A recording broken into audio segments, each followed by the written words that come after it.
നമസ്കാരം, welcome to Geetha special. ഇന്ന് നമ്മളിവിടെ കാണാൻ പോകുന്നത് ഒരു ടിപ്പാണ്. ഇത് എല്ലാവരുടെയും വീടുകളിൽ കാണുമായിരിക്കും. നമുക്ക് എന്തെങ്കിലും സാധനങ്ങളൊക്കെ വാങ്ങുമ്പോൾ കിട്ടുന്ന ഗ്ലാസ്സുകൾ, അതിലവരുടെ ബ്രാൻഡ് നെയിമോ അങ്ങനെ എന്തെങ്കിലുമൊക്കെ ഉണ്ടാവും. ഇതുപോലെ കണ്ടോ. അപ്പം ഇത്രയും ഭംഗിയുള്ള ഗ്ലാസ് ആണെങ്കിലും നമുക്കത് യൂസ് ചെയ്യുമ്പോൾ ഒരു ബുദ്ധിമുട്ടുണ്ടാവും. ഇങ്ങനെ ഓരോന്നൊക്കെ എഴുതിയിട്ടുണ്ടാകുമ്പോഴേക്കും. അപ്പം നമുക്ക് ഇതെങ്ങനെ ഇതിൽ നിന്ന് കളയാമെന്നുള്ളതാണ് ഇന്ന് ഞാൻ കാണിക്കാൻ പോകുന്നത്. അപ്പം എനിക്കിങ്ങനെ ഒരു 8-10 ഗ്ലാസ് ഒരുമിച്ച് ഒരു ഗിഫ്റ്റ് കിട്ടി ഒരു സ്ഥലത്തു നിന്ന്. അപ്പം ഗ്ലാസിൻ്റെ ഭംഗി കണ്ടിട്ട് എനിക്കിത് യൂസ് ചെയ്യാതെ മാറ്റി വയ്ക്കാൻ തോന്നിയില്ല. അപ്പം ഞാൻ സാധാരണ പല സാധനങ്ങളും ക്ലീൻ ചെയ്യാനായിട്ട് നമ്മുടെ വൈറ്റ് വിനീഗർ യൂസ് ചെയ്യാറുണ്ട്. അപ്പോൾ ഞാൻ വിചാരിച്ചു ശരി അതൊന്ന് ട്രൈ ചെയ്ത് നോക്കാമെന്ന് വിചാരിച്ച് ഞാനത് ചെയ്തപ്പോൾ എനിക്കത് സക്സസ് ആയി. അപ്പോൾ ഞാൻ വിചാരിച്ചതെങ്കിൽ ശരി അതൊന്ന് നിങ്ങളിലേക്ക് കൂടെ ഷെയർ ചെയ്യാമെന്ന് വിചാരിച്ചത്. അതുകൊണ്ടാണ് ഇപ്പോൾ ഈ വീഡിയോ എടുക്കാൻ തീരുമാനിച്ചത്. അപ്പോൾ ഇത് എങ്ങനെയാണ് ചെയ്യണമെന്ന് വെച്ചാൽ, ഇത് നമ്മൾ ഞാൻ വൈറ്റ് വിനീഗറാണ് എടുത്തിരിക്കുന്നത്. ആ വൈറ്റ് വിനീഗറിൽ നമ്മുടെ ഈ ഗ്ലാസിൻ്റെ ഈ എഴുതിയിരിക്കുന്ന ഈ ഭാഗം ഉണ്ടല്ലോ, അത് മുങ്ങിയിരിക്കുന്നത് പോലെ ഇതുപോലെ ഒരു ½ hour മിനിമം വെക്കണം. അപ്പം ഞാൻ ഇതിൽ എഴുതിയേക്കുന്നത് ഇത്രയും കുറച്ച് അങ്ങനെ ഒത്തിരി ഡാർക്കല്ല, ഒരു വാട്ടർമാർക്ക് മാതിരിയേ കാണുന്നുള്ളൂ.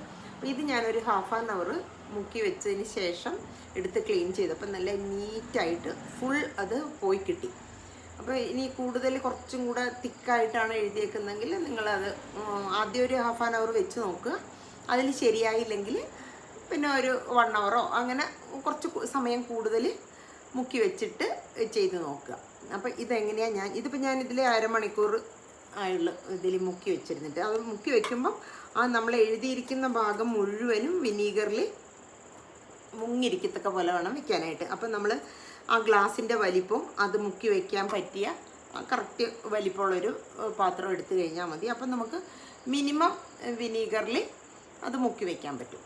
അപ്പം ഇതിപ്പോൾ അങ്ങനെ മുക്കി വെച്ചിരുന്നതാണ്. ഇതിപ്പോൾ എങ്ങനെയാണ് ക്ലീൻ ചെയ്യണമെന്ന് ഞാൻ കാണിച്ചു തരാം. കണ്ടല്ലോ, ഇപ്പോൾ ഇത് ശരിക്കും ഇതിൽ ഫുള്ളുണ്ട് കണ്ടോ.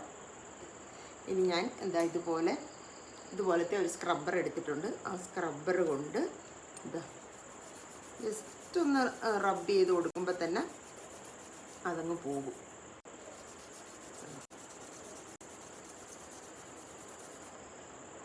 കണ്ടോ, പോകുന്നുണ്ടോ.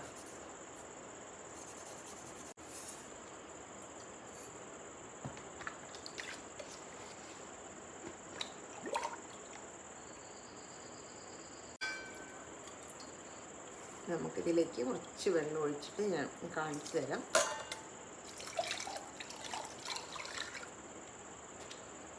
കണ്ടോ, ഫുൾ ക്ലീനായി പോയിട്ടുണ്ട്.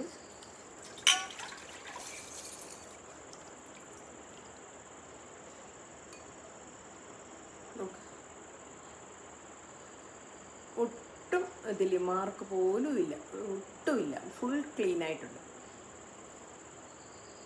അപ്പം പലരുടെയും വീട്ടിൽ ഇതുപോലെ നമ്മൾ ഗോൾഡൊക്കെ വാങ്ങുമ്പോൾ ചിലപ്പോൾ മലബാർ ഗോൾഡിൽ നിന്നൊക്കെ എനിക്കിതുപോലെ നേരത്തെ കിട്ടിയിട്ടുണ്ട്.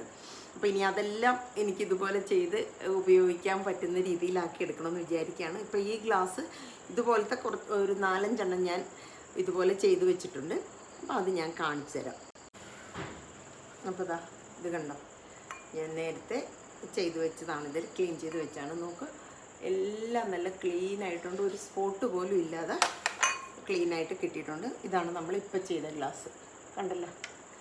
അപ്പോൾ എല്ലാവരും ഇതുപോലുള്ള ബൗളുകളോ ഗ്ലാസ്സുകളോ ഒക്കെ എവിടുന്നെങ്കിലും നമുക്ക് ഷോപ്പുകളിൽ നിന്നൊക്കെ എന്തിൻ്റെങ്കിലും കൂടെ ഫ്രീ ആയിട്ട് കിട്ടിയതൊക്കെ ഉണ്ടാകുമല്ലോ.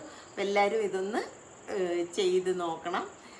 ചെയ്തിട്ട് നിങ്ങൾക്ക് യൂസ്ഫുള്ളായിട്ട് തോന്നിയെങ്കിൽ കമൻറ്റ് ചെയ്യണം കേട്ടോ. അപ്പം എൻ്റെ വീഡിയോ ഇഷ്ടമായി കാണുമെന്ന് വിചാരിക്കുന്നു. ഇതുപോലെയുള്ള ടിപ്പുകളും മറ്റു കാര്യങ്ങളുമായിട്ട് അടുത്തൊരു വീഡിയോയിൽ നമുക്ക് കാണാം. അതുവരെ എല്ലാവർക്കും നന്ദി, നമസ്കാരം.